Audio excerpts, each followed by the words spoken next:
టాలీవుడ్‌లో senior most నటుడు మోహన్ బాబు. ఆయన ఇప్పటికే దాదాపు 500కు పైగా చిత్రాలు, 50కి పైగా చిత్రాలను నిర్మించాడు. చిన్న చిన్న సపోర్టింగ్ రోల్స్ నుంచి విలన్‌గా, కామెడీ విలన్‌గా, హీరోగా, నిర్మాతగా ఆయన సీనియరే కావచ్చు. కానీ ఆయన మనస్తత్వం మాత్రం చాలా వికృతంగా ఉంటుందని, ఆయన ప్రవర్తన, మాట్లాడే మాటలు వింటే కంపరమెత్తుతుందని ఇండస్ట్రీలోని పలువురు ఆయనకు సర్టిఫికేట్ ఇస్తుంటారు. కానీ ఆయన చెవిన పడ్డాయంటే తమ సంగతులంతే అనే భయంతోనే ఆయన ఎదుట ఎవ్వరూ నోరు విప్పరనే పేరు ఆయనకు ఉందంటారు. ఇక ఆయన పరిటాల రవి ఉన్నంత కాలం ఆయన అండతో అలాగే స్వర్గీయ ఎన్టీఆర్ ఆ తర్వాత దాసరి పేరు చెప్పుకొని తన ఇష్టారాజ్యంగా ప్రవర్తిస్తాడని ఫిలిం జర్నలిస్టులు అంటారు. పేరుకు క్రమశిక్షణతో, పేరుతో ఆయన చేసే అరాచకాలకు అంతే లేదా అని ఆయన బాధితులు తమలో తాము కుమిలిపోతుంటామని వారికి వీరికి రహస్యంగా చెప్పి ఏడుస్తుంటారు. ఇక ఆయన కుమారులైన మంచు విష్ణు, మంచు మనోజ్ కూతురు మంచు లక్ష్మిల షూటింగ్ సెట్ లో కూడా ఏ సంబంధం లేని ఆయన ఇష్టారాజ్యంగా ప్రవర్తిస్తుంటారని కథలు కథలుగా చెబుతూ ఉంటారు. కాగా తన పెద్ద కుమారుడు మంచు విష్ణు హీరోగా మొదటి చిత్రమైన విష్ణు చిత్రంలో నాటి టాలీవుడ్ హీరోయిన్ సాక్షి శివానంద్ సోదరి శిల్పా శివానంద్ నటించింది. కాగా ఈ చిత్రం షూటింగ్ అన్నపూర్ణ స్టూడియోస్ లో జరుగుతున్న సందర్భంలో మోహన్ బాబు కూడా సెట్ లో ఉన్నాడు. మంచు విష్ణుని హీరోయిన్ శిల్పా శివానంద్ ముద్దు పెట్టుకోవాల్సిన సీన్ షూటింగ్ జరుగుతోంది.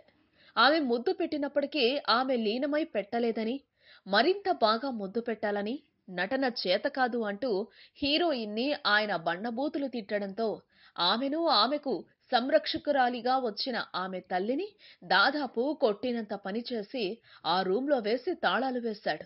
దాంతో ఆ తర్వాత హీరోయిన్ శిల్పా శివానంద్ మోహన్ బాబు మీద జూబ్లీహిల్స్ పోలీస్ స్టేషన్లో ఇండియన్ పీనల్ కోడ్లోని పలు కేసులు పెట్టి మీడియా ముందు ఏడ్చేసింది.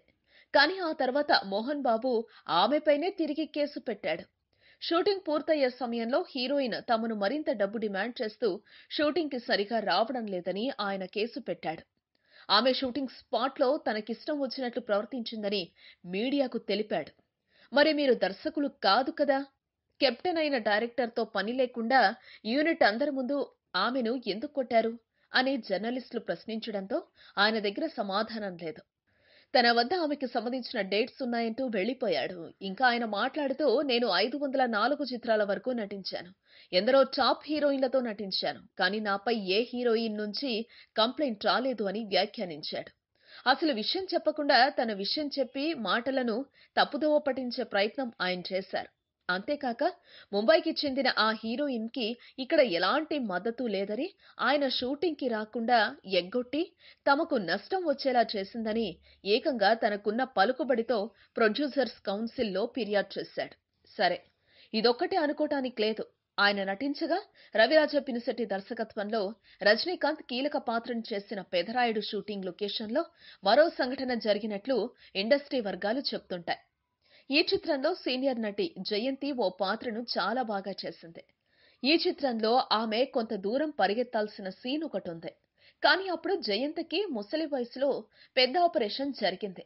దాంతో ఆమె మోహన్ బాబుని కొడుకుని బతిమాలినట్లు బతిమాలి తాను ఈ ఆరోగ్య వయసులో పరిగెత్తలేనని, కనీసం డూప్ చేతనైనా చేయించమని కాళ్ల వేళ్ల పడినా కనికరించని అతను అంత పెద్ద సీనియర్ నటిని యూనిట్ మొత్తం ముందు కాలితో పొత్తి కడుపు మీద కొట్టడంతో ఆమె ఆ బాధ భరించలేక విలవిల్లాడింది.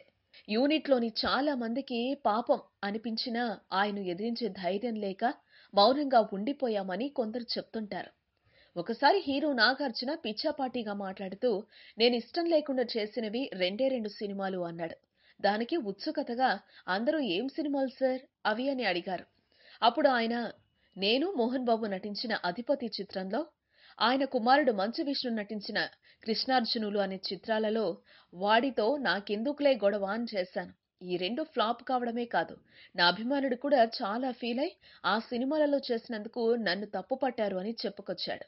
ఇక ఆయన ఓ సభలో అక్కినేని నాగేశ్వరరావు, చిరంజీవి వంటి వారు వేదికపై ఉండగానే నాగేశ్వరరావుకి ఎన్టీఆర్ వంటి కంచుకంఠం లేదు. ఆయనంతా ఆజానుబాహుడు, నటన లేదు. కానీ హీరో ఎలా అయ్యాడో నేను ప్రేమాభిషేకం సినిమా చేసేటప్పుడు అనుకుంటా. నేను నాగేశ్వరరావు కలిసి నటిస్తుంటే నా మీద మీ అభిప్రాయం ఏంటి అని అడిగాను. ఆయన నిన్ను డామినేట్ చేయడమే నా లక్ష్యం అన్నాడు. అప్పట్నుంచి నాగేశ్వరరావు అంటే పట్టించుకునేవాడిని కాదు. ఎందుకంటే వాళ్ళ భార్య అన్నపూర్ణ నాకు ఎన్టీఆర్ తర్వాత అంత గొప్ప నటన, డైలాగ్ డెలివరీ నీతోనే చూశాను నాయనా అన్నది అంటూ అక్కినేని ఉద్దేశపూర్వకంగా కించపరుస్తూ మాట్లాడటంతో తరువాత మైక్ తీసుకున్న చిరంజీవి తల్లి బిడ్డను భర్త కంటే గొప్ప అని ప్రోత్సహించటానికి అలా అంటూ ఉంటుంది. వాటిని దీవెనలుగా తీసుకోవాలే కానీ తలకి ఎక్కించుకోకూడదు. ఆ పిల్లాడు తన తండ్రి కంటే ఎప్పుడూ కూడా పెద్దవాడు కాలేడు అంటూ చురకలంటించడంతో మోహన్ బాబు అహంకారపూరిత వ్యాఖ్యలకు సభికులు చీత్కరించుకుంటే ఏఎన్నార్, నాగార్జునలో మౌనంగా వింటూ ఉండిపోయారు. ఇప్పటికీ ఆ వీడియో సోషల్ మీడియాలో హల్చల్ చేస్తూనే ఉంది. ఈ వీడియో మీకు నచ్చితే ఓ లైక్ కొట్టండి. మీ ఫ్రెండ్స్‌కు షేర్ చేయండి. మీ సజెషన్స్ ఏమైనా ఉంటే కింద కామెంట్ చేయండి.